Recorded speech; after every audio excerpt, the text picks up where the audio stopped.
Hey there, folks. I'm Mark from Spectrum Pulse, and today we have from Lori McKenna, 1988. The slightly exasperating thing about Lori McKenna albums is that as I get older, they only seem to get better. Her weathered vocals, Dave Cobb's production on the recent projects, the musings on, well, getting older and motherhood that pick up so much texture and resonance and wisdom. It's why, even if I thought 2020's The Balladeer was slightly weaker than the absolutely superb The Bird and the Rifle from 2016 or The Tree from 2018, it was still one of the best albums of that year. And for these 10 songs, hell, there's more twang, energy, and spark that leans towards folk and southern rock than I've heard from her in a while, since probably Lorraine about a decade ago. There's actually even some fuzz guitar on The Town in Your Heart, and it's one of her most borderline anthemic moments in the closer, The Tunnel. Yeah, it's still a little overly dry in its mixing, and the live recording with the reverb can feel a little bit gratuitous, but hey, at least Dave Cobb gives the bass lines a little bit more room to breathe for a little bit more foundation. But again,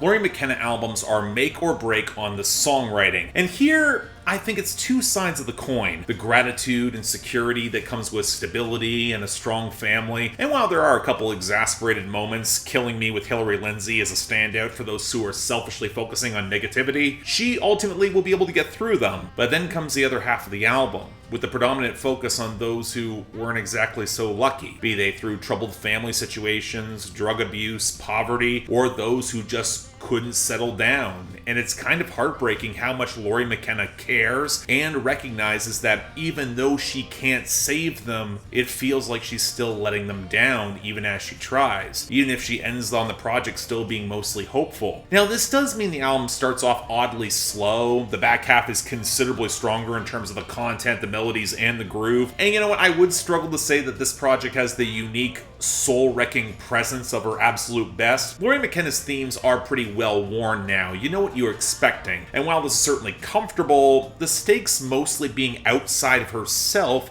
in many of these stories can feel a little bit distancing. But again, I'm nitpicking one of the best singer-songwriters who are working today. This is still a great album and a step up from The Balladeer, and another excellent entry in a banner year for country music.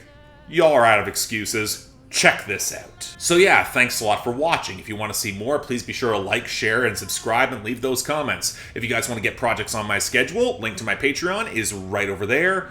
And as always, I'm Mark, you're watching Spectrum Pulse, and I'll see you next time.